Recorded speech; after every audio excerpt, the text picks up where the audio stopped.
Hello and welcome to the Oh, Queer's Blessing. Today I am joined by N from Cool Story Pod. hello. Okay, Thanks for having me. of course. I feel like I'm going to pronounce your name wrong a bunch of times because I I don't have much of a Texas accent, but the little bit that I do have is that I hmm pronounce like IN and EN the same. So I want to call you In, but I feel like it's Oh, N, it right? literally just sounds like the letter N. Okay, but see the letter I would say the Queer's Blessing is a fictional in. That sounds different to me than my name. Yeah, okay. So there are ins and there are ends, and you are an N. I am. Okay. I'm gonna try really hard to get it right. I mess it up all the time. No worries. It'll be fine. I'll respond to anything, really. Anything. Okay. So let's give people just a couple minutes to show up if they're gonna show up. And have you used StreamYard before? No, this is my first time. Well, welcome. So you can use there's a comments tab on the right, Okay. and if we have comments. So if anyone's watching at home, give us a comment so and can see how the comments tab works. Let me also get our names going. There we go. Perfect. Uh, I will edit my name because I'm not Sarah Kaplan. I am Gazel Gill, the I love it. the innkeeper of the Queer's Blessing. Beautiful. Yes. Uh, all right. And so the way this is going to work is we haven't started the podcast yet. Okay. I'll let you know when we start the actual podcast. But basically, I have a few like generic questions I like to ask. Okay. So I will ask your just so you can start mentally prepping Sure. your history with Wheel of Time, like who Okay. you are. I'm gonna ask who you are, what flavor of queer you are, if that's okay. Okay. You don't have to answer that one if you don't want to. And I will ask like your history with the Wheel of Time, how you found it, etc. And then you have a podcast, so I'd love to hear a bit about that as well. And then we'll start getting into it. I'll start Cool. asking about like favorite characters, queer headcanons, all that beloved Beautiful. stuff. I can't And wait. then might have some little show talk at the end. Cool. Sounds Okay. good. And if comments start coming in, I I may mess up and respond to them because I usually do when I'm live streaming. Okay. Because this is meant to be a podcast, I'm gonna try not to respond to the comments except for like maybe one period in the middle and one period at the end Oh, because like people verbally listening respond. Got it. can't see them. Okay. Yeah. Yeah. But uh I might mess up, but Okay. that's my plan. So, are you ready? I'm ready. Let's do it. Let's get going. Great. I have to do my stupid little intro.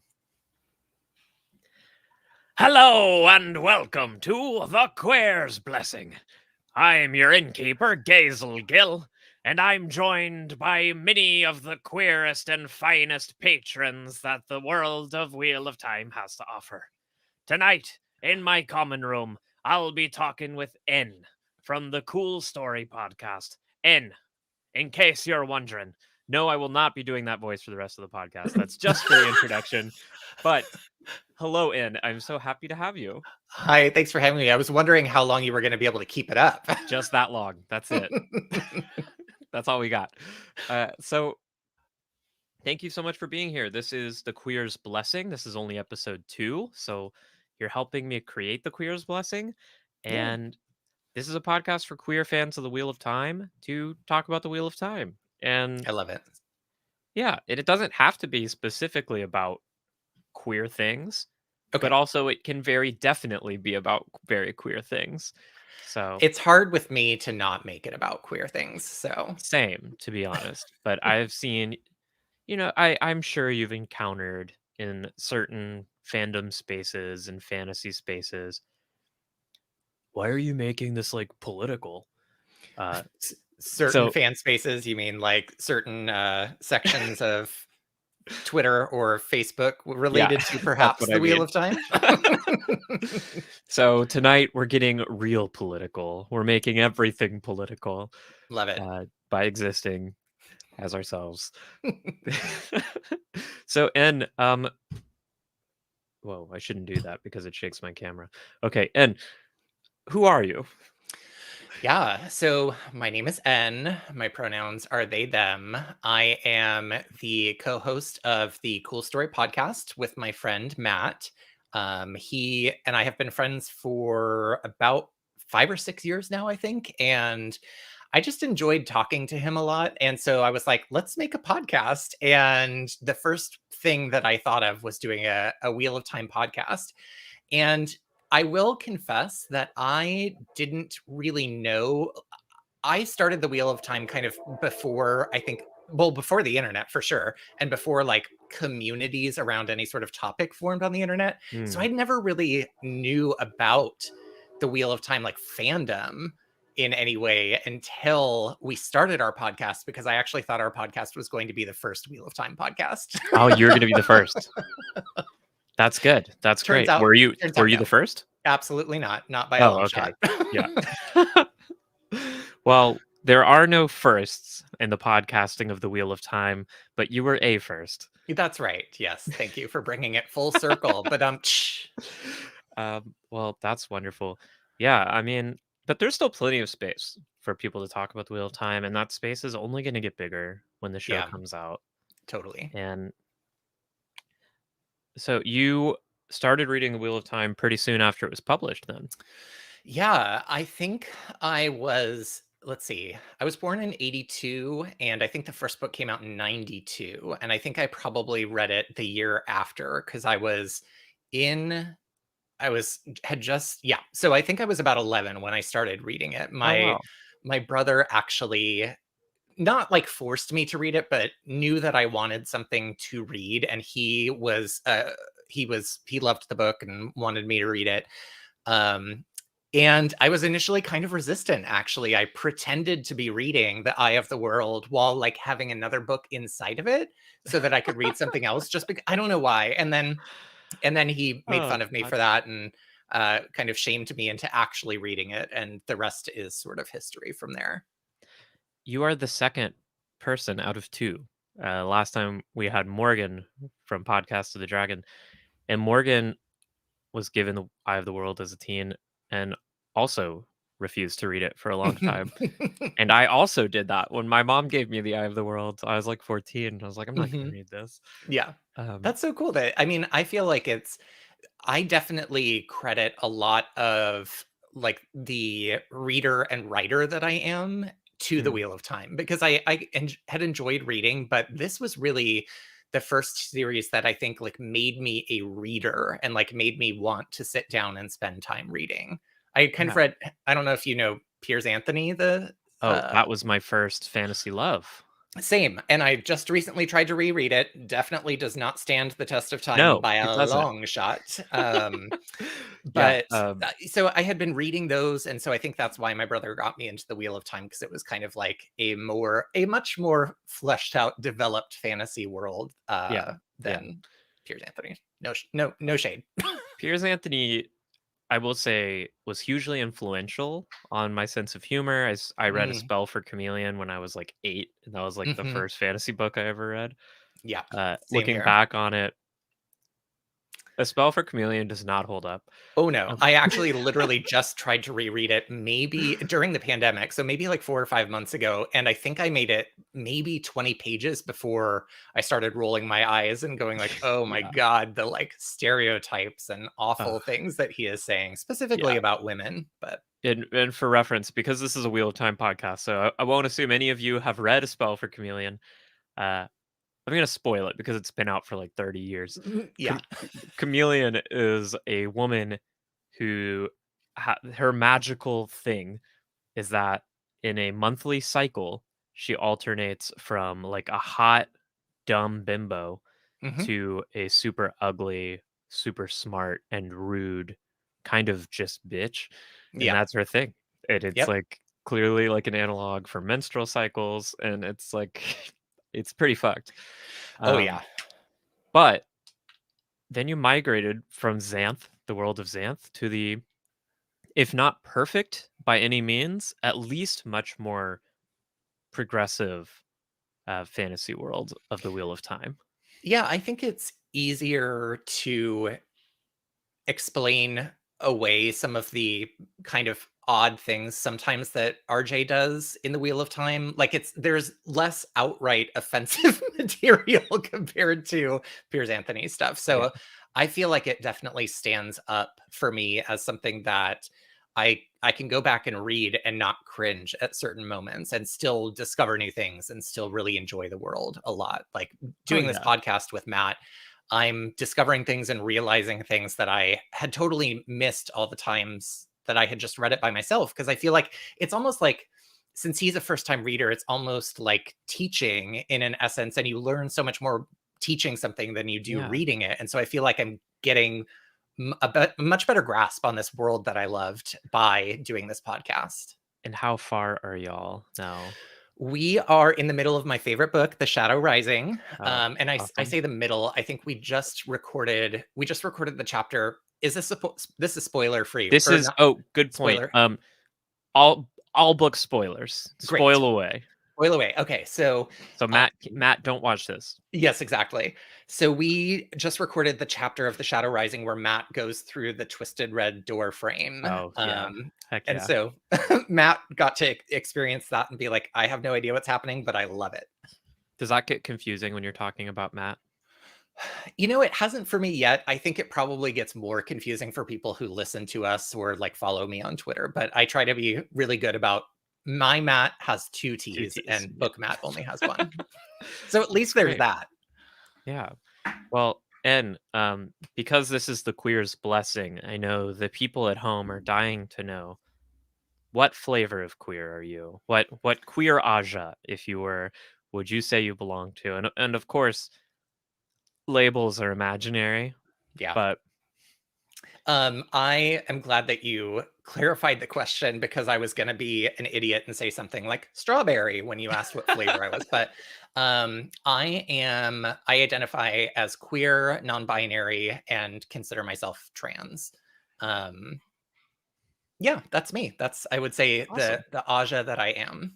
That's your aja. Yeah. And unlike the ajas where there are just 7, queer identities, of course, exist on many axes Oh my and are gosh. very Yeah. complicated and ever overlapping. Yes, Uh, very much but so. Yeah. And evolving. And, and evolving. yeah, And we're well, always learning welcome. about ourselves. Yes.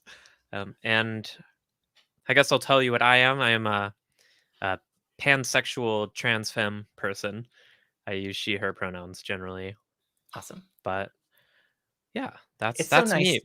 It's so nice to, when Matt and I started the podcast, again, I thought we were going to be the only podcast, but it's been really kind of amazing to see how many queer and trans folks there are that are fans of the world and content creators themselves.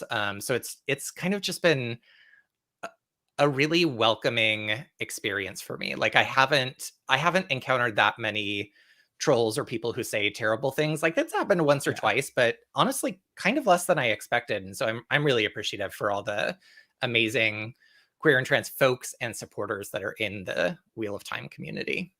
100%. Yeah, that's why I wanted to start this podcast as kind of a reaction to 2 things. First, I had encountered a little bit of the very like kind of cis het normie Mm-hmm. enforcement gatekeeping of the community. Mm-hmm. But I knew from personal experience that that wasn't the majority of the community. Like I encountered Mm-hmm. that, but then I was like, wait, that's not most people.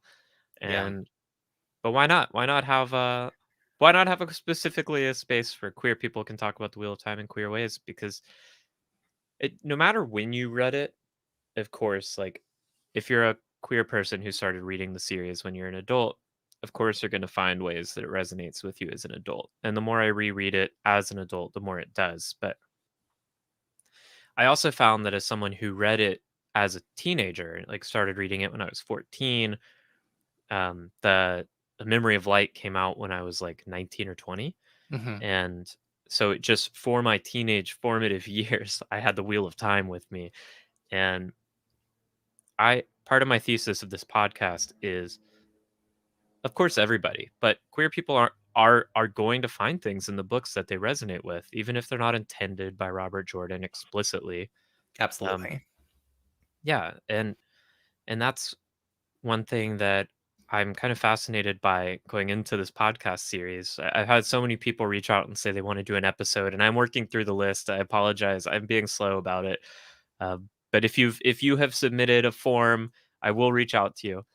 But in the main thing I'm curious about is you've been reading the book since you were 11. Yes. You were growing up as a queer teen kid.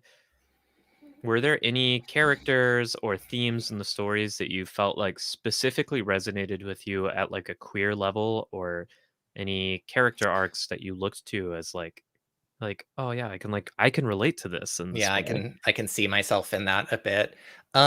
Yeah, so I will say that I didn't come out until I was in my mid-20s, and so I was reading the books definitely when I was in a period of repressing my identity in a lot of Likewise. ways.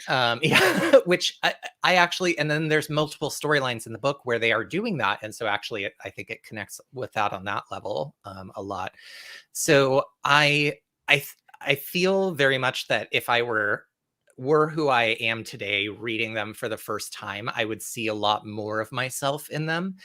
I really will say the character that I connected most with is Egwene. Hmm. And there's a lot of people don't like look at Egwene's storyline and necessarily see a queer character, but for me, because I think I was repressing a lot of who I was, I saw Egwene as this character who knew that there was so much more going to happen for her life. She just didn't know what it was yet. Yeah. And that's something that I felt like I really connected with, that, whatever the current circumstances are, I know that something better and more complete and more fulfilling is on the way. And so that was the character that really connected for me.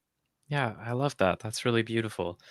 And that's it's I love it. I mean, and for me personally, and if anyone who's already listened to the first episode, you know my answer.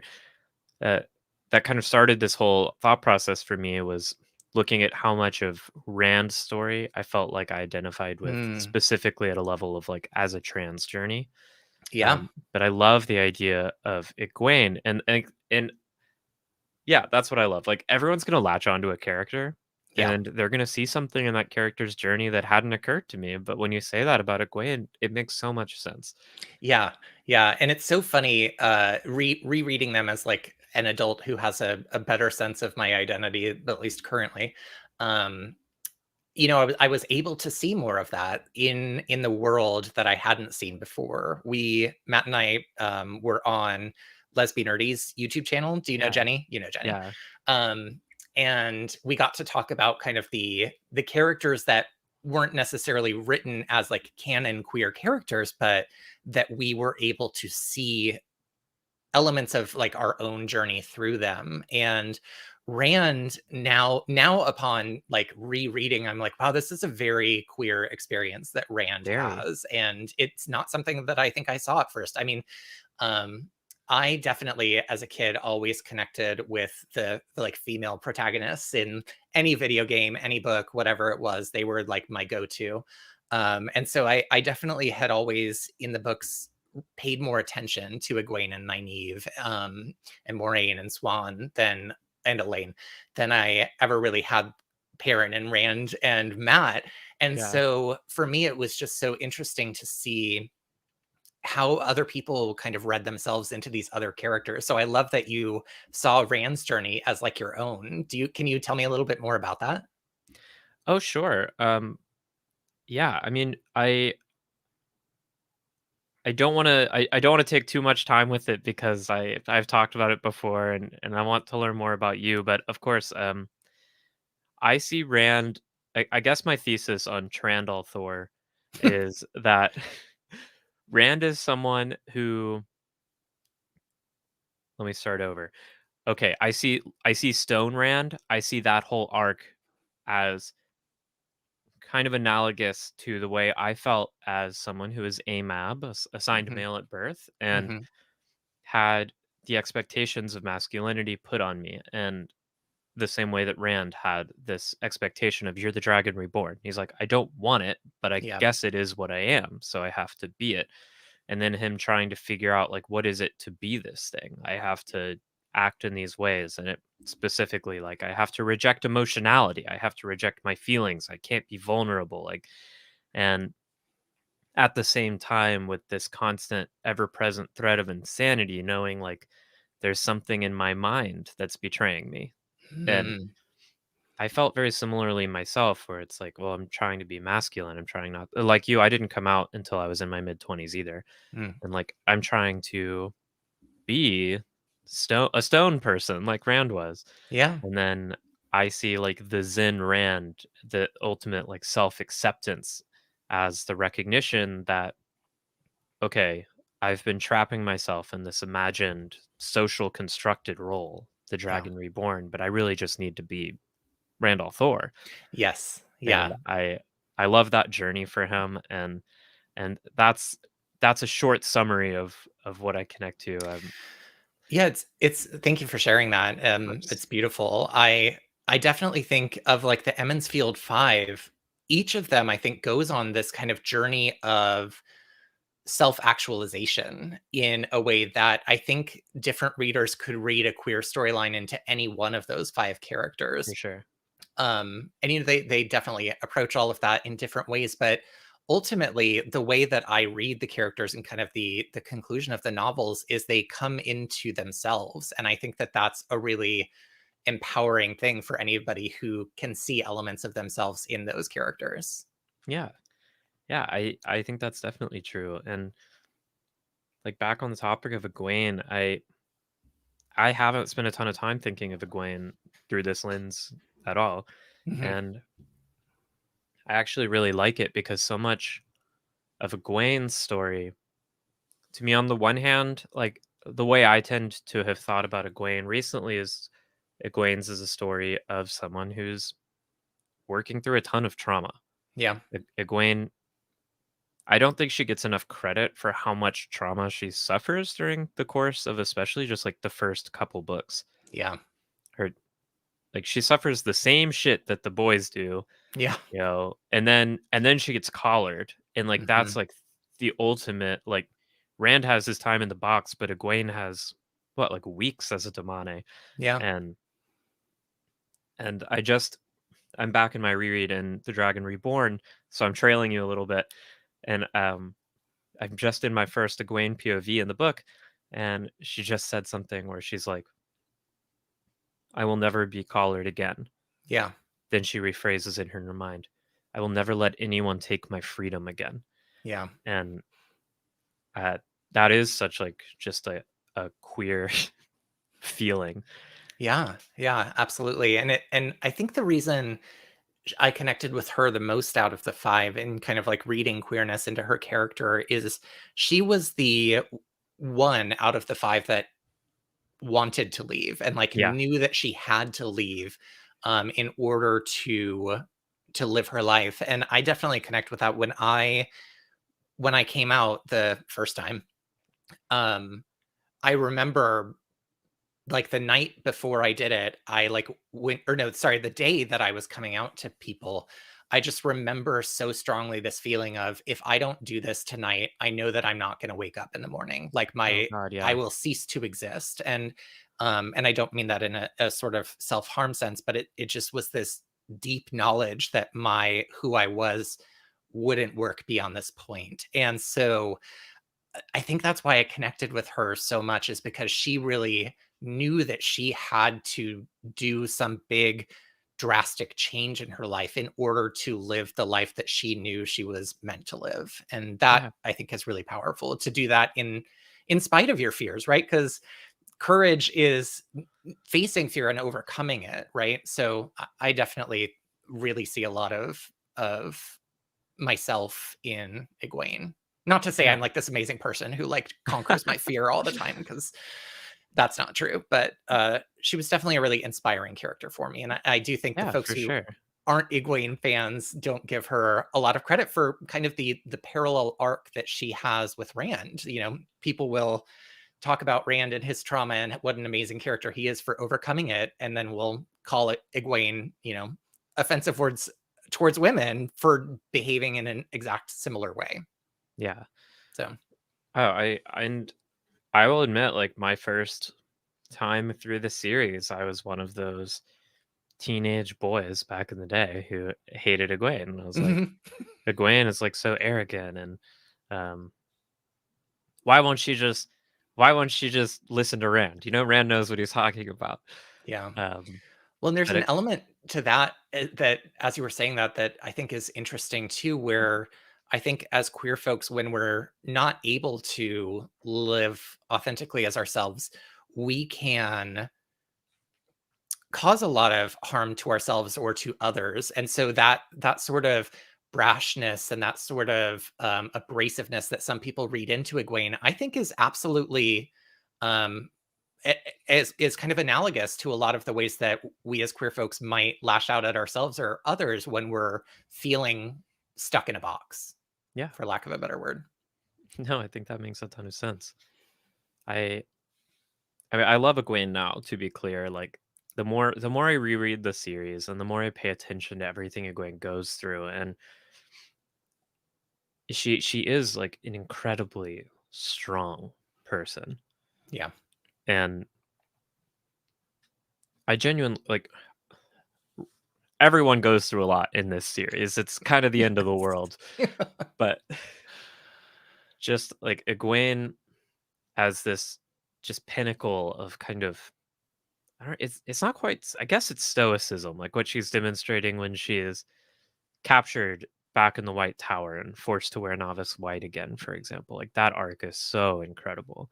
Yeah. Um, And again, like reading queerness into that, it's this moment of, no, you don't get to tell me who I am. You don't get to yeah, define myself. I get to define myself. And I know the life that I'm meant to be living, which is just amazing. yeah, it's so That whole powerful. storyline, I think, is just incredible. It's incredible. Like, that the first time I read that, when I started reading that story, that's when I started turning around on Egwene, and I was like, oh, okay, yeah. Okay. Uh, um, that's awesome. Well, you mentioned some interesting themes before. You're talking about reading the series as kind of a repressed person, which so many queer people do in their first times through the series. And I do want to pause for a moment and say, if you're watching, if you're listening, and you're not a queer person, and you're like, wait a second, they keep attributing all this stuff to queerness, but like, I saw a lot of myself in these journeys, and yeah, I yes, we're not saying like this is the only lens to view a story through. It's like, our experiences are one of queerness, and so that's the lens we bring to the table. But ultimately, the reason we can see these characters as so powerfully resonant with our own personal stories is because these are fundamentally human stories. Yeah. And Robert Jordan was just very good at capturing so much. Humanity. Yeah. Yeah. But you mentioned repression, and the more, like, on my current read through, I'm watching Perrin very closely. Yeah. And I'm just like, wow, talk about repression.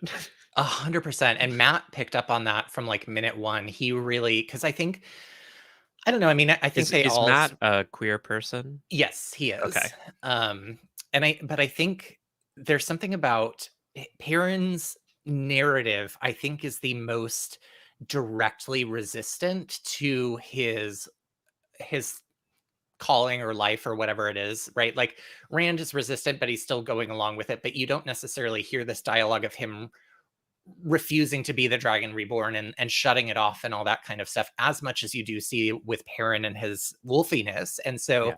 it was really fascinating to see Matt read that and read queerness into that, because I definitely hadn't really seen that before. Um, when on my rereads, I had always kind of seen it more in Egwene and Nynaeve and Rand than I ever had in Perrin, but it's definitely there. Oh, it's 100% there. I mean, it's the most like direct, just very direct repression.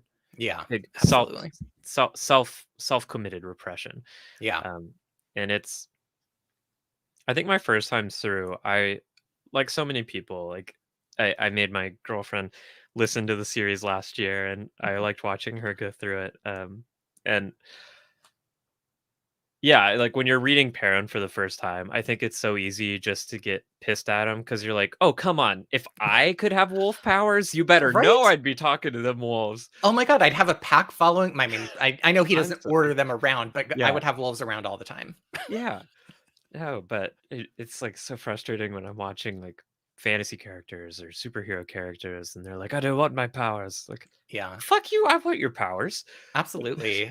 And it's interesting. So I grew up in the 80s, and sort of I often talk about how the only queer things I ever saw, like in media, the only like narratives that I ever saw of queerness growing up were cis men contracting HIV and dying of AIDS. That's Mm, all I saw in the 80s. And so that was, I think, a large part of me repressing myself was that's not what I want my life to be. And I couldn't imagine it in another way. And so seeing for parents seeing, I don't remember his name, the it's like a um Noam.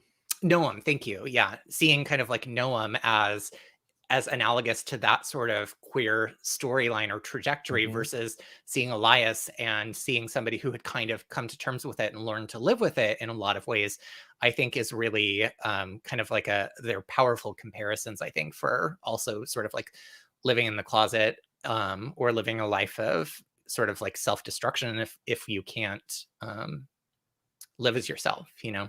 Yeah. Well, and I totally agree. But I also love the turn in that story when we learn later in the series, Noam did that by choice. Yeah. Noam that's what he wanted to be. Yeah. He wanted to be a wolf. Um, and I like that Noam had that like happy ending kind of Yeah. twist. Yeah. True. Um, so in as I'm curious to hear your take as a non-binary person going through the wheel of time, which at least ostensibly has this very binary magic system and this very binary rigid gender structure. Hmm. How do you have a sort of non-binary headcanon for the one power? Like where do you see yourself fitting into the world? Yeah. So my personal headcanon is that there is no actual distinction between Sidar and Sidene, and that and they're an extension of the binary gender system in their society, that there's a perception that limits their focus or ability to channel and do different things. And so to me, whenever I read about how like the Age of Legends and men and women working together were able to accomplish the most amazing things with the power.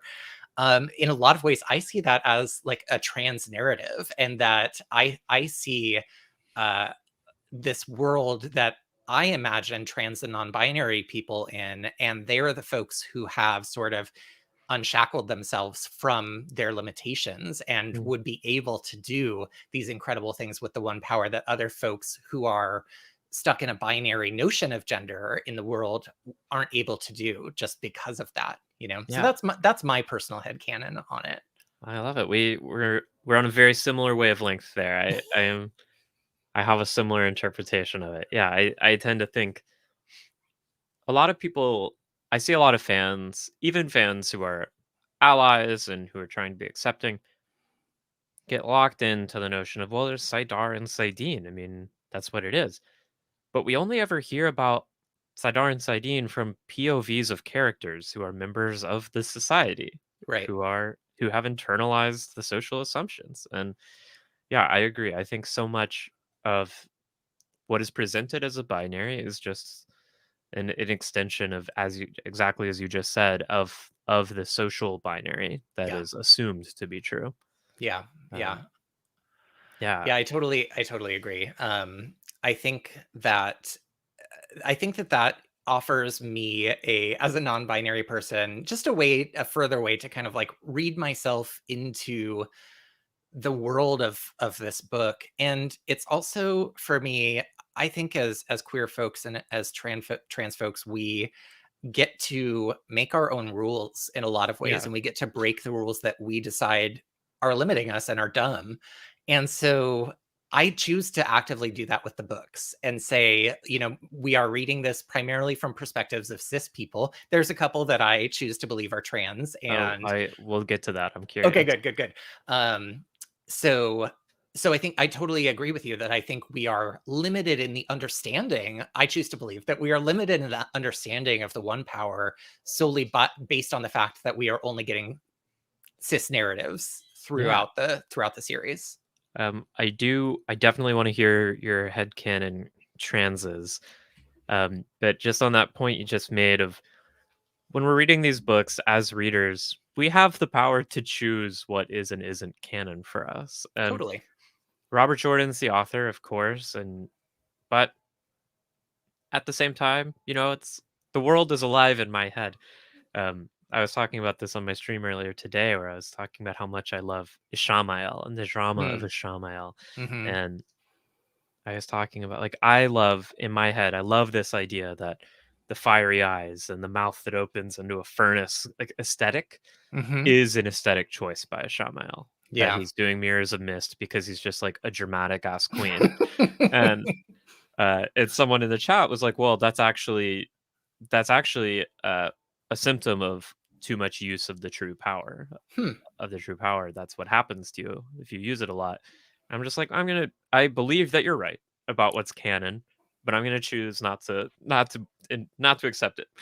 Well, Uh, and so it's so funny. I don't get upset when people disagree with my choices of headcanon because I think if Robert Jordan were alive today and I were able to speak with him and talk to him about the way I read queerness and transness into these book series, I think he would be thrilled I think because you'd I love it. think I think that him especially, but any author who's creating this fantasy world wants to see people who like really connect with it because it feels real. And so I imagine for him as an author, he would be thrilled to see people reading things into his world that maybe he never intended, Yeah. and we're able to connect with it because of that.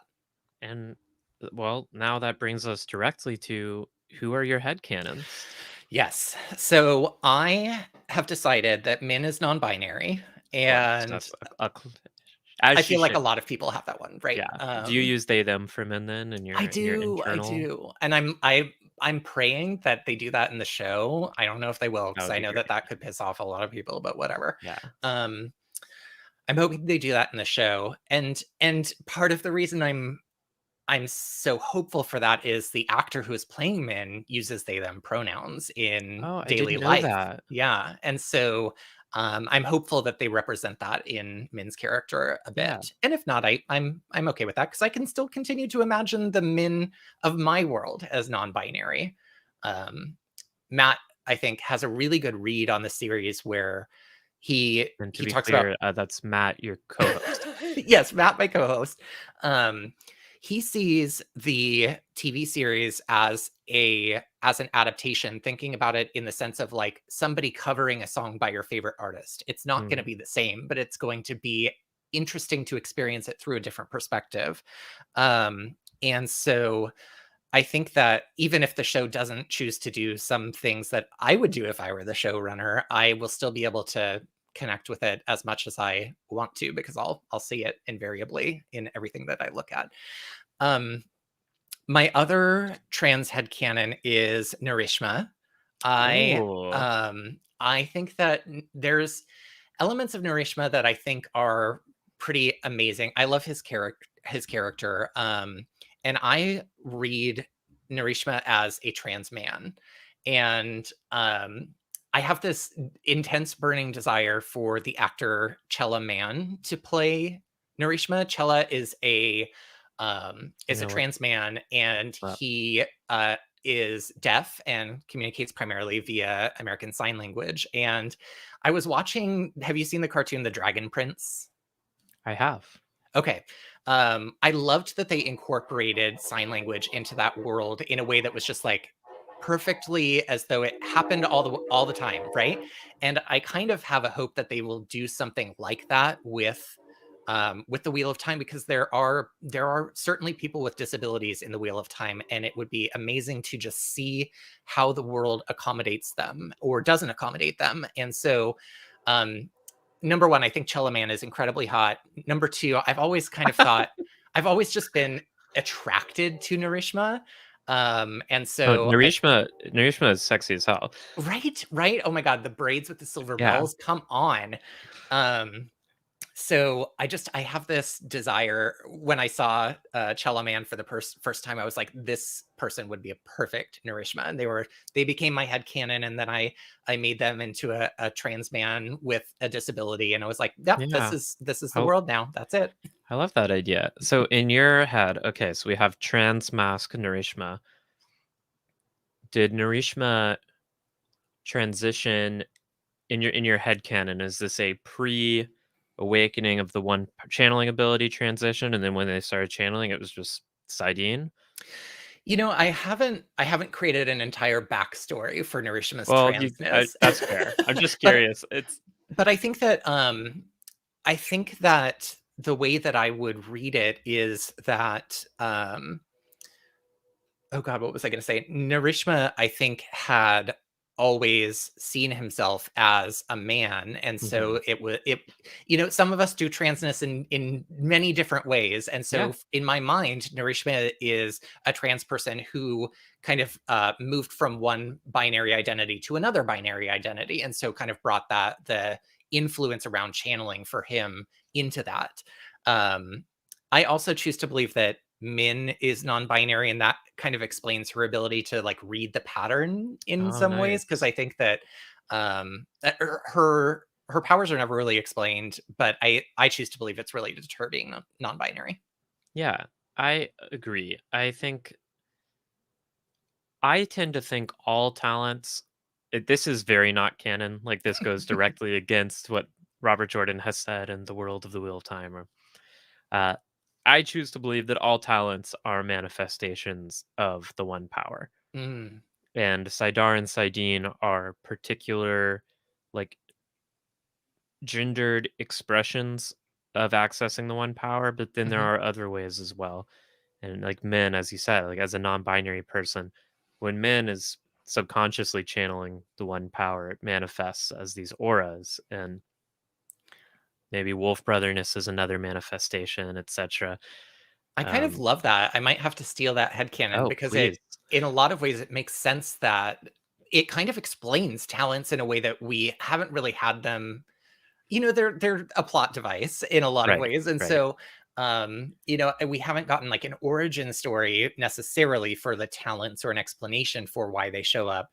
I don't know. Maybe it's in notes somewhere of Robert Jordan's, but I think the idea of it being a trans or non-binary way of accessing the one power actually could make a lot of sense, and would explain why none of the cis channelers see it as channeling, because they've got their blinders on.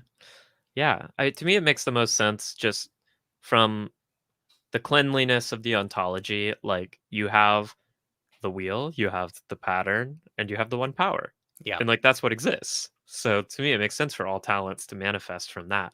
Yeah, I agree. Who have you seen as headcanon trans folks? As the transes? Yeah. It's a good question. I more come up with my own new trans characters. I like to think about. I definitely see Min as a non-binary person. I see Rand. I don't see Rand like actually in the story. I like to think of Rand as a trans person. And definitely part of my thesis for Rand's queerness is how willing he is to accept Min as this non-binary person. Yeah, I see Rand as a trans lesbian for sure. But I think I like to think of new characters. I have one I've been thinking about, and I don't have a name for her, but a trans woman who transitioned later in life, and as an AMAB person went up through the Black Tower, learned Sidene, became an Ashaman, and then as an Ashaman, as an adult, later realized she was trans and began transitioning, and but still wanted to be an Ashaman because she was like, well, this is what I've done. Like, I'm really good Yeah. at Saidin. I'm not gonna Yeah. give that up. And people are like, "Oh, you have to go be a nice Sedai now because you're a woman." And she's like, "Fuck that shit. I'm still an Ashaman." And she like wears all black and she still wears the pins and she just has like badass black battle dresses and Yeah. channels Saidin just Yeah. because she likes to. Like, not because she has a man's soul or a Y chromosome, just because she chooses to. Yeah. But I also have come up with characters like your take on Narishma, characters who are more aware of their gender at an earlier age. And so I like the idea of a trans man or a trans woman who transitions younger and then goes and learns channeling as their preferred gender. Yeah. Um, I also so somebody in the comment, I have two more trans potential please, headcanons, yeah. but somebody in the comments brought up Halima, and I know so there's many we could talk about Halima and I think Of like course. 150,000 different ways. I'd love to hear your take on Halima, though. Oh gosh, it's going to be interesting to see what I say when we get to Halima, but um I don't of course I don't like the storyline of punishing somebody by putting them in a woman's body and all of that sort of yucky narrative around gender. But I think that Halima is an interesting character to see how the way that she navigates the world post reincarnation Yeah. is a gradual acceptance of herself and a recognition of the ways that she moves about the world differently than she did before. And so Yeah. I think there's interesting elements to her storyline that I think still give kind of a positive reading around transness if we ignore the punishment aspect of it from Robert Yeah. Jordan. Well, Um, I have thoughts on the punishment aspect because okay. I've definitely heard that criticism, and I think it's a fair criticism because it's the only thing that's explicit in the books. So it could have been his intent was just as a joke. Yeah. I like seeing it though as more of a subversion of that idea. Hmm. It is gross, it is nasty because the dark one is gross and nasty and apparently misogynistic. But then I like to think of the Halima storyline as ultimately critical of that idea because Hmm. it's not a punishment. Yeah. Halima's reaction is like, you know what? This is actually kind of sick. I'm still hot. I'm hot in I'm, a different way. I am hot as fuck and I can I'm still hot as get as fuck. many ladies as I want. And I like to think of Halima. Um, I do have problems with people who are like Halima's a trans woman just because that's a misunderstanding of what trans women are. Yeah. Um, if we're to take Halima as Halima is post reincarnation, and you want to get into the Saidin channeling soul, that feels more trans masculine to me. Totally. But my favorite way of thinking about Halima is as someone who is maybe agender or non-binary or bigender and didn't realize this Hmm. until they were reincarnated, and you're like you'd be like expect them to have some dysphoria and like hate Yeah. being in a woman's body, but they're like it's fine. I dig it. Yeah. And so like I like the idea of them as someone who could have been in any body and it's fine for them because they're Yeah. fairly neutrally gendered. I feel like I talk about Jenny at Lesbian Nerdy all the time, but she had a really interesting article that um she wrote, I think for the Dragon Mount site, Mm, maybe. Um where she talked about kind of the different interpretations of the Halima storyline and the what you were just saying of how everybody interprets her as a trans woman when the arc of her storyline is far more similar to the experience of a trans man, right? yeah. So I it's interesting and I recommend people go read it because she said it way better than I just did. Oh yeah. Ginny's great. Everyone should be watching Lesbian Nerdy if they're not already. Um, okay, another thing from the comments. What do you think of the idea of I don't well, it could be in the show, but what if they make Galad gay in the show? um I I mean, if there's an ridiculously attractive man who is queer on the TV, I'm not going to be upset by that by Sure. any means. Um, I actually, it's interesting. Part of me kind of hopes they mash Gowan and Galad together because Oh. I think it could be done in different ways potentially, but I actually think Gowan has a crush on Rand, and that's part of course. part of his fury is not wanting to have that crush on Rand. Yeah. And so if that becomes Galad, I think that becomes, I just realized that kind of becomes incestuous, so that's a little bit of a problem. Yeah. Um, I like them separate, but I do love the idea of Gawain as like someone who has a crush on Rand. Oh yeah, definitely. Yeah, I don't think I have any problem with Galad being gay. I think I wonder who would you pair him up with then if you were going to pair him up with anyone? Well, you could do a really interesting take on definitely like I had a lot of friends in college who one friend in particular, a really close friend, who was very gay but also very Christian and like really struggled with that. Mhm. I could see them doing an interesting take on that sort of Hmm. journey with Galad's time in the White Cloaks. But who would Yeah. I pair him up with? I don't know anyone. I honestly I like the idea of making Galad or Galad asexual and just like Yeah. canonically the hottest man in the world. But like he's just not interested. Sorry everyone. It's so funny. At the minute I said, "Who would you pair him up with?" I was like, "Why did I assume he needs to be paired with anybody? Maybe he's Ace. That would be awesome." So I like Yeah, that. I accept and he that. feels ace to me. Like he's interested in going on dates with Egwene, but like I never see him as someone who he's just I don't know. Yeah. It feels right to me that like he's not really driven by that kind of stuff. And I actually, when you were talking about it, I really kind of like the analogy of him needing the structure and direction of the White Cloaks as a way to sort of like understand his place in the world and give him sort of a sense of meaning and direction when he is sort of like struggling with faith and sexuality in our minds now Yeah. potentially. But so I like the idea of somebody who is struggling with their sexuality seeking out a religion or organization that can provide them with guidance and direction, I think is something that happens a lot in the All the world. time. And so it would totally make sense for that to be Galad's storyline too.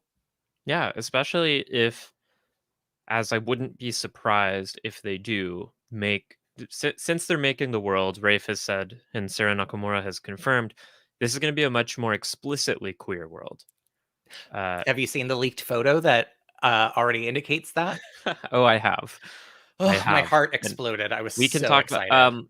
if you're a leakless person, just close your ears for like 30 seconds. Yes. But oh yeah, I'm so excited. I mean, that it just looks I mean, they are such a perfect couple Yeah. in so many ways, and getting what appears to be the prelude to or aftermath of a sex scene in my mind is thrilling. Like Yeah. I'm everybody who complains about like the wokeness of casting and all that because there Oh are god. those folks online. I'm so thrilled to see the most powerful woman in the world be a black lesbian woman. That is so fucking cool to me to Yeah. see that, especially in a fantasy world that has often been very white and very cis, and so and very straight. And so I'm just so excited about that. Yeah. I am as well. I think it's going to be awesome. Um a lot of people we just got a comment that someone wishes Moraine ended up with Swan rather than Tom. Agreed. A lot of people say that. I don't know why y'all are so upset about this when they clearly end up in a four-person in-shape polychain of Tom, Moraine, Swan, Gareth, Bryn. And Tom and Gareth can date if they want to too. You know, I could see that the tension between Gareth and Tom resulting in some passionate argument that perhaps turns into kissing. I mean, Yeah. I feel like whenever I see that, like men getting close to each other, being very upset with each other, I'm like, kiss him. Yeah, but no, I'm so excited for all the queerness, but with the more queerness in the world, with so much queerness as part of Aes Sedai culture too. And that is canon. Like Robert Yeah, Jordan said, a third to a half of all Aes Sedai are bisexual or lesbian. yeah. Um, I could see them imparting a little bit more queer phobia onto the White Cloaks worldview Mm. Hmm. because I think the White Cloaks they're making them much scarier in the show, Yes. and I think having the White Cloaks be like explicit queer phobes Hmm. I wouldn't be surprised if they do it. And then I think it'd be interesting to see like a queer Galad going Yes. into the White Cloaks. Yes, I agree with you. I think that that would make a lot of sense. And I'm really, in the books, the way I read the White Cloaks is they're kind of a bunch of like bumbling assholes. Sure. And am I allowed to swear on this, by the way? Fuck yeah. Great. Okay. And so I am thrilled to see the showrunners take these bumbling idiots and turn them into what appear to be very sinister people. And they are in the books, but we don't see it as much. Like they're kind of incompetent and don't accomplish a lot of the time. So it's exciting to see them become something more sinister in the TV show. And I think that having it be this religious organization, in a lot of ways, you could impart a lot of parallels from our world of folks who are trying to deny their identity and seeking out organized religion as a way to deal with that potentially. I just hope they don't do the like repressed queerness as a factor in villainy kind of narrative. Like as long as they avoid that. Every homophobic bully is a secret gay. Exactly. Yes. Yeah, as long as they don't do that, it'll be fine. I'm very tired of that storyline. It's not true, people. There are lots of homophobes who aren't gay. Yes, very much. They just suck. Yeah. Well, that's. Do you have any? Okay, we talked about headcanons. We've talked about. Oh, what was I going to say? Okay. So I do have some questions about men. Okay. That's MIN. MIN men. As I said before we started recording, I explained to N that I'm not good at distinguishing my vowel sounds. I have a lot of questions about men, but I do have specifically questions about min. Okay.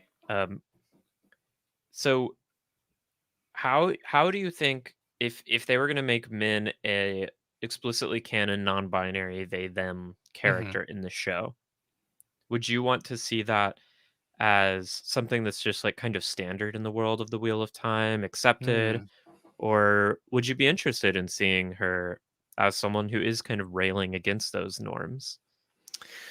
That's a great question. Like, how much do I want it to be an explicit part of her storyline versus something that's just like spoken and isn't an issue? Part of me would love to see it just be something that is like, okay, great, men's non-binary, because I don't think we so much of queer representation is often about the struggle, and there is so much more to us in our lives than struggle. There's so much joy and existence and resistance that often isn't captured in media. And so part of me would love to see Min just be like, yeah, oh, that's Min, they're non-binary, great.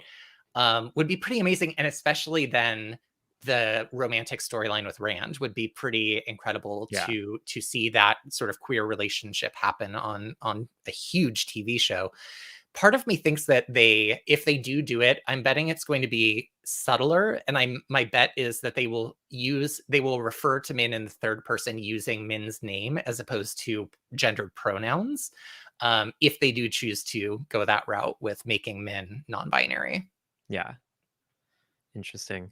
Yeah, I'm torn because similarly, on the one hand, it would be awesome to see a non-binary person just be part of the world and have it be normal. And that kind of representation is important. But I also think the story of NB people isn't one that's been told a lot. And it's not something that's understood by most of the population. And it would be an interesting vehicle to have a character in a world that is so queer and progressive in so many ways, to have someone who's still like, hey, I'm this kind of person too.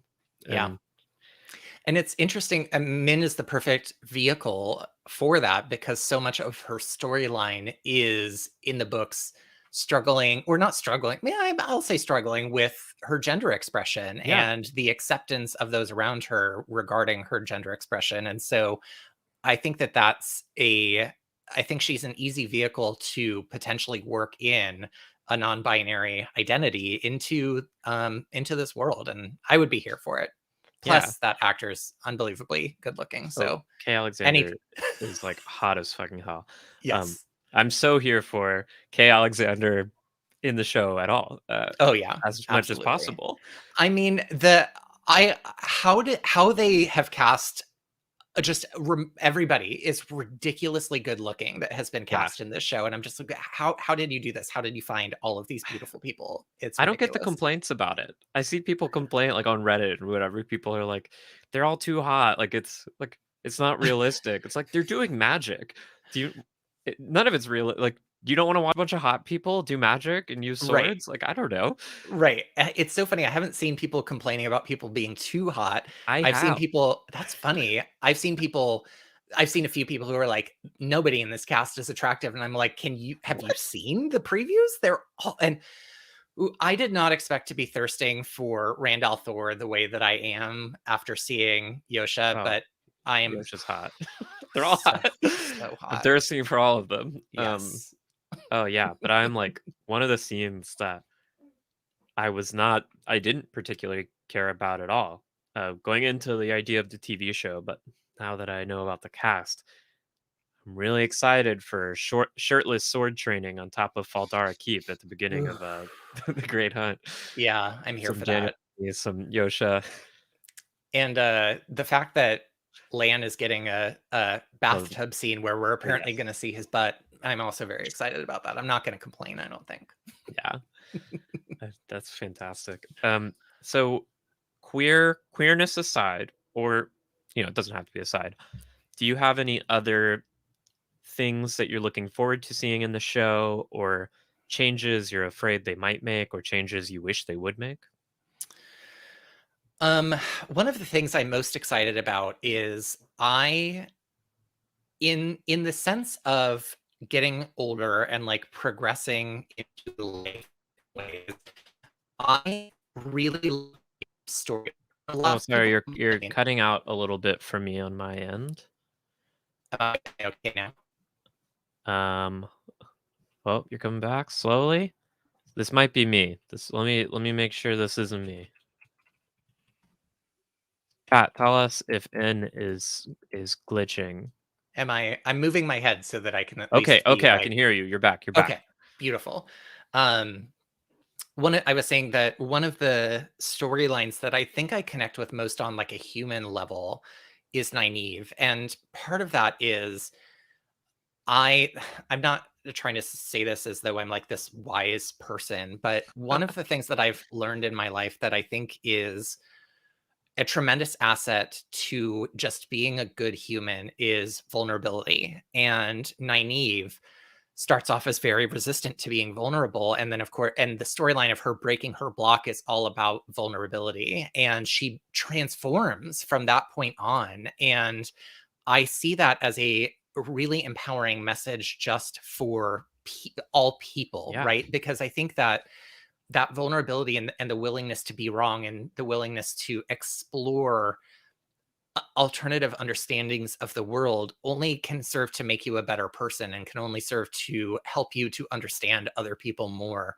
And so I'm really, really excited to see that on TV, because that her breaking her block is the number one place where I just like dissolve into tears every time I read it. And I think everything we've seen out of Zoe Robbins is just incredible. Yeah. So I agree. Nynaeve is my second favorite character. After I'm boring, Rand is my first favorite character. Hey, there's got to be some of us, so Yeah. I approve. But Nynaeve is number 2, and yeah, Nynaeve. I think Nynaeve has such an incredible arc. And yeah, the scene when she breaks her block, it's so good. Yeah. What I love about Nynaeve, I think what makes her such a beautiful just character, like why her arc is so good, is, and you really feel it on rereads, like everything incredible and great that Nynaeve becomes by the end of the series, it's already there in the eye of the world, but it's just being like, it's not translating right. Yeah. because of some stuff she has to work through. But it's not like she becomes a new person by the end. Like she Right. is consistent throughout. It's just like subtle shifts in her mindset and interacting with people. It's so good. And that's why I never understand why when people are like, I hate her storyline, she's just nasty throughout the whole series. I'm like, her entire storyline is about evolving as a person, getting out of your own way, and she is arguably one of the most powerful people in the world, and her narrative is on healing, which I think is just such a powerful and important thing for us to see on television, right? Because whenever we see tremendous power, I think Mhm. we expect the green, the Green Aja, who never really lived up to their expectations. We expect these like amazing battle scenes and destroying everything. But to see one of the most powerful people in the world, their storyline being about healing, I think is amazing. And that I think is one of the reasons I like her character the most, is because she is focused on healing herself and on healing other people. And I think that that's Yeah. really amazing to see and to read. And I love her bond with Rand Yeah. throughout the story. Yes. It's so And important. she's one of the kindest people in the book series. And so whenever people like use the B word to refer to her, I'm like, really? Really? Yeah, She loves everyone. she's fantastic. Is she a little abrasive in the earlier books? Sure. Sure. But also she was like young 20s when she became wisdom of a whole village, and it's a survival mechanism that she has to Yes. learn to get over. Yes, very much that. Yeah. That's awesome. Anything else that you are Hmm. there any this is a question that I don't know where it was asked. My girlfriend sent me an article with this question earlier today, but I think it's a great question. Any scenes that like Nynaeve breaking her block, that's a huge scene. Like that will be in the show. Yeah. But do you have any little scenes that just have stuck with you that don't really matter that you just hope they bring into the show?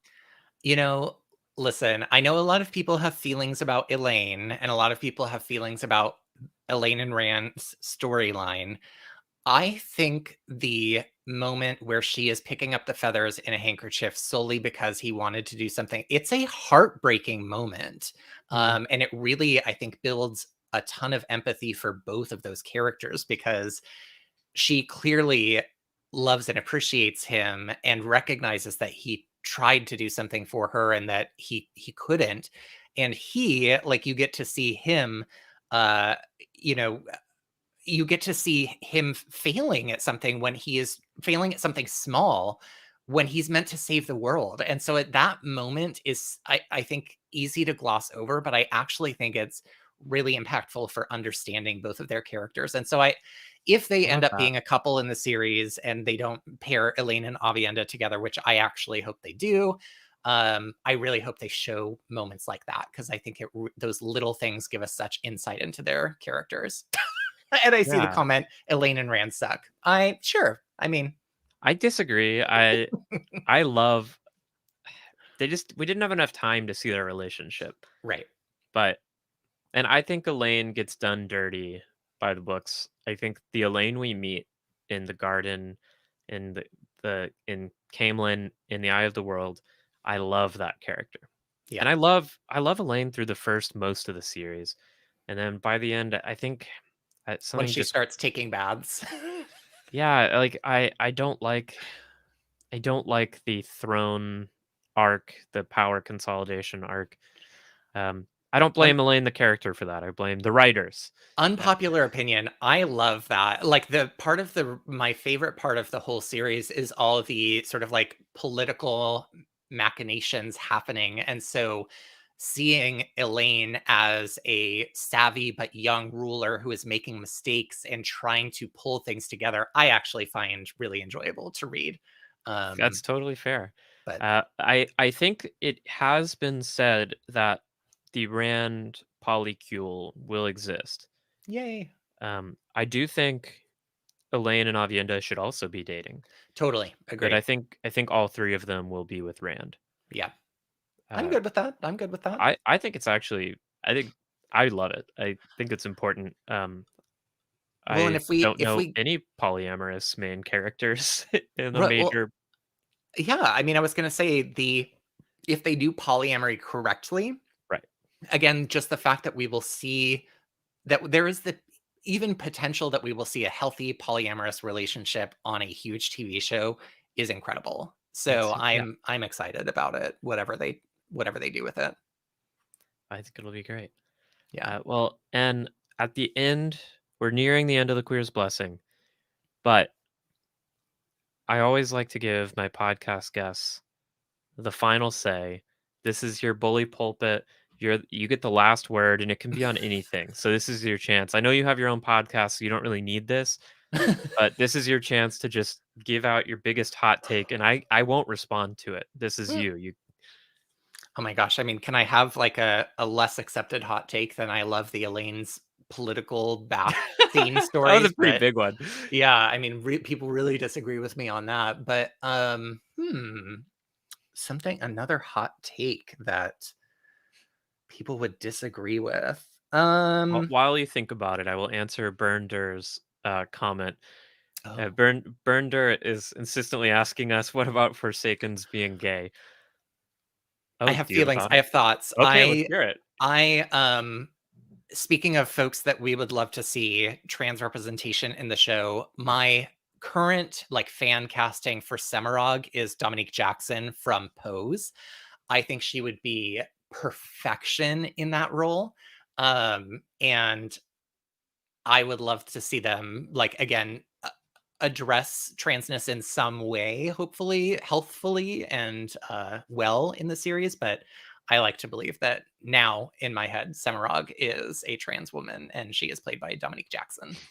I love that. As I Um, said earlier in this podcast, I think Ishamael is flaming dramatic queen, mhm. super gay for Luz Theron. Uh, I mean, okay, so here's two hot takes that both relate to Tom. okay, The first one is I I think Tom is an interesting character, but I think he doesn't serve a ton of purpose throughout the series. And so I think he could have been cut entirely from the TV show and it would have been Mm. fine. That's a controversial opinion. Um, but the other thing I will say about Tom is oh god, I lost it. My brain I need to write things down if I have more than one point because my brain fails me. Tom. Maybe it'll come to me. I'll send you an email. Okay. All right. Well, you're gonna leave everyone here on this cliffhanger of what is your bigger hot take than they could cut Tom from the show entirely. Yeah, I mean, it'll come to me eventually. But it'll take I me could some just time, I throw think. some Tom words at you. Yeah. Mustache, guitar, harp, flute, bard, gleeman, Thank you. Dina. I got it. Yes. Okay. So Tom is a master of many performing arts. I like to believe that this world includes drag performances. So in my mind, Tom is a drag queen. There you go. This take. Well, this has been your final word, so I can't respond by rule, but I do love it. Thank Um, you. well, thank you so much, N, Yeah. for being on the Queer's Blessing. Where can people find you? What are you working on? Where can they see the rest of your takes? So, my many ridiculous hot takes and very lengthy discussions about the food in the Wheel of Time occur on my podcast, Cool Story, with my co host and friend, Matt. He is a first time reader. I have read it, I think, dozens of times, with the exception of A Memory of Light. And I think it might be my second reread of that when we ultimately get to it. Nice. You can find us on Twitter at Cool Story Pod 1 and Instagram at Cool Story Pod. Well, I mean, food takes are the best. I still dream of pork with yellow peppers from the Yeah. Nine Rings. Yep. And you can find me at Spear Maidens on Twitter and Maidens of the Spear on YouTube and Twitch. This has been the Quiz Blessing. I have been your host, Gazel Gill. Of course, the innkeeper here at the Quiz Blessing. Thank you so much, N, for showing up and joining us and talking in our common room. I hope that you find many further queer wanderers to discuss Will Time with in your journeys. Thank you to our listeners for joining us, and we'll see you next time on The Queer's Blessing. And that's the podcast is over, but we can still talk. So I'm not going to give you the final word, and that was a lie. You get the final word in the podcast because the episode will be cut before this. I I love the idea of drag queen Tom. I think that would have been Right? incredible. I mean, come on. It That's would so fun. be We could it would start be so engaging with fun. comments now. Saber Bouquet loves drag queen Tom. It's an Thank you. image that they never knew they needed.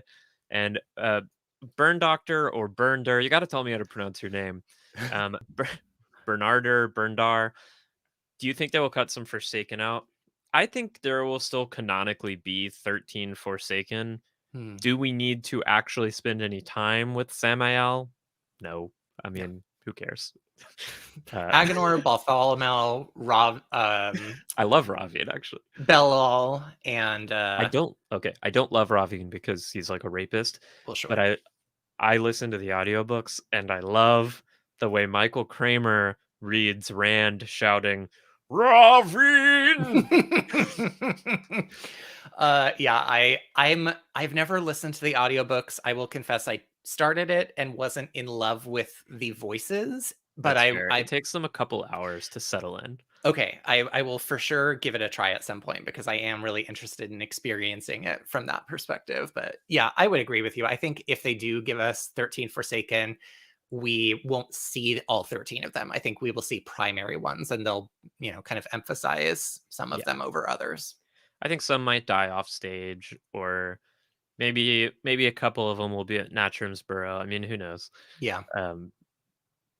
Yeah, let's go back through these comments, see what we weren't able to get to. Yeah, there is a really, if it's this, I have seen an essay on the queerness of Rand al'Thor on tour. I agree. It's an interesting essay. It's a lot of it is about kind of, if I remember correctly, a lot of it's about otherness, and I really like it. I'll also plug my own YouTube video, Rand al'Thor Queer Demigod, where I spend like 45 minutes talking about why I think Rand al'Thor is a trans allegory. Works really well. I'll have to check that out. But I mean, the fact that he ends up in a polycule to me is like clear evidence that he's a trans woman. I don't know a single trans woman who's not in a polycule. Asexual Galad. People like asexual Galad. I also think Egwene is asexual in my headcanon. I'm fully on board with that as well, because I think again her storyline is primarily, in my mind, about self-actualization and coming into herself, and not about other people necessarily. So I think that could make a lot of sense. Yeah, I think that's just a headcanon I like for her. Listening back through the series, like one of the first things she says in The Dragon Reborn is she like, maybe Galad will be in Tar Valon, and then she like gets so fucking turned on. She's like, oh, I gotta think about something else. She's like, I gotta think about the weather. It's getting, is it hot? Yeah. And just thinking of Galad, that's how hot that dude is.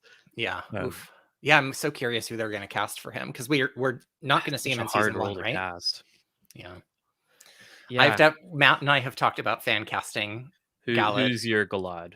Well, so I mean, both of the folks that I picked wouldn't work based on who they are related to, who has already been cast, because I've cast 2 men of color for. I call him Galad. Sorry if that's not. Yeah, that's it. I mean, whatever. Michael B. Jordan, I think, is one of the most attractive people on the face of the planet, but I think the most attractive man on the planet is Daniel Day Kim from Lost. And if he weren't in his 50s and there weren't genetics issues at play, I would 100% cast him as Galad. I don't care about the race of Galad. I mean, he's a Damodred, like, so he can be mixed race or something. Yeah, I think that's fair. They could also make him not Morghase's son if they wanted to. True. Yeah. I like where your mind's at. Daniel Day Kim is super hot. Oh, I will admit, like, something about Michael B. Jordan. There is something about a certain kind of face, and I have never been able to figure out what it is. But it's like Michael B. Jordan, the woman who plays Meredith Grey, Taylor Swift. Like, I have no idea what all these people have in common, but there's something that they all have in common, in that my brain just thinks, I don't know. Doesn't work for you? Doesn't work for me personally. But I do love the Michael B. Jordan as an actor. I'll have to see if I can identify any similarities between their faces. Right? I don't know what it is. Yeah, I know. It's something Michael B. Jordan with mouths.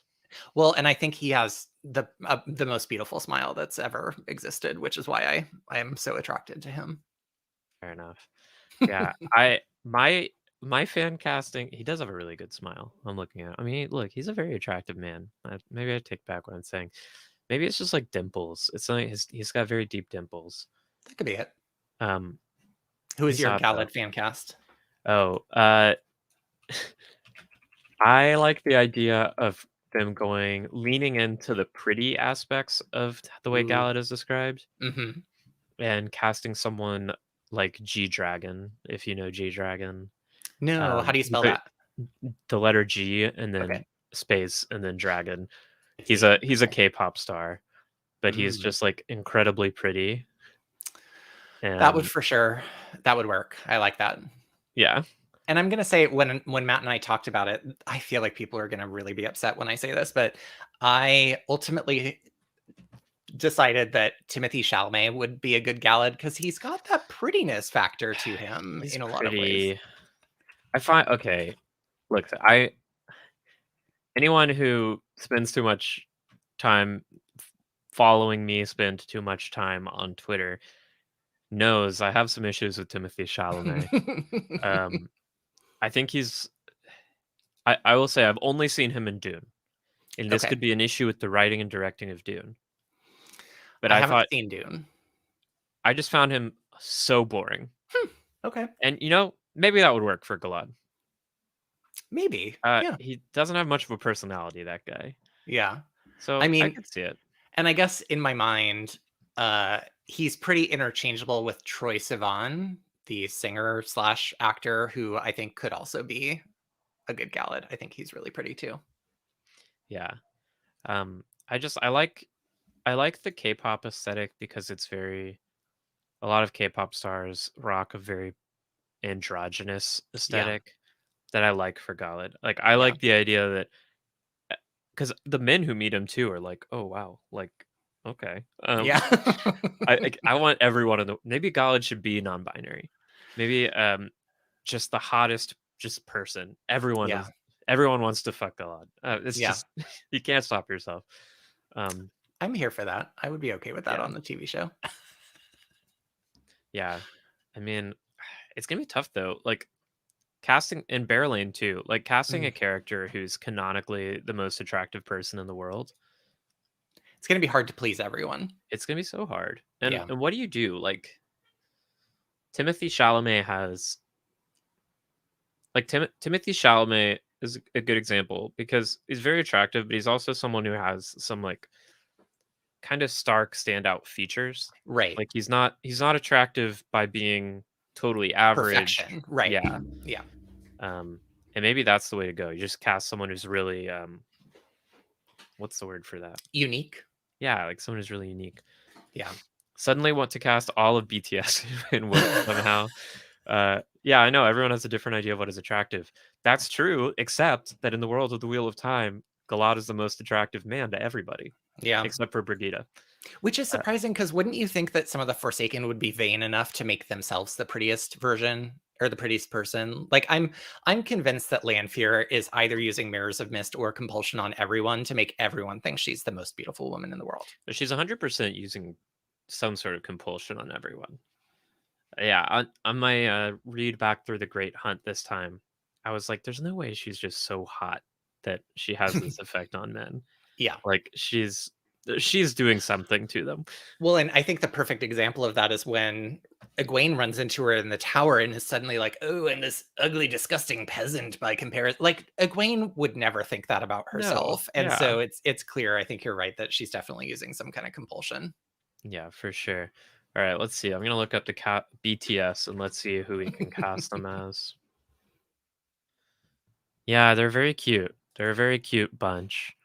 Maybe we'll just get a K-pop group of Ashaman and they'll sing That'd be and fun. channel. They could be all Ashaman. They could Yeah. be maybe they're like maybe a couple they're just warders. Yeah, Like that would work. they like belong with two green sisters. Mm-hmm. Couple members of Blackpink and their BTS warders. I like that. This is working for me. Yes. Celine is a most beautiful woman. I think Berylane is the most beautiful woman naturally. Mm. Or at least Berlane's super like sexy. I don't know. Yeah, I think a fair amount of Berlane's attractiveness is her confidence, which Yeah. is very attractive in people, I think. Of So course. Yeah. I think that makes a lot of sense. Oh, I also that's my trans headcanon. I forgot. This is not a headcanon of the book, but it's what I want to be true. Perrin is a gay man. mm-hmm. Perrin represses himself, falls in love with Fail, and is like, "Oh, phew, I'm not gay because I'm in love with a woman." Fail comes out as trans mask, transitions, and then Perrin, like by the time Fail is now living as Mandarb, Perrin has accepted his gayness, and they live happily ever after. With I Gaul like that. as their I third. also would be fine if Perrin and Gaul ended up Oh yeah, together. Perrin and So Gaul for sure, fucking throughout the whole books. That's true too. Gaul is the Yeah. third. Well, and this was so fun to have you on. Yeah, thank you so much. Yeah, I hope to get to have you back on as well once the show is coming out and we have more we can know to talk about the choices they're actually making. Yeah. But people who are watching in the chat, thank you so much for joining us. This is also going to be available as an episode on YouTube and in our podcast. But thanks. It's fantastic. Absolutely. Goodbye, everybody. Have a wonderful evening.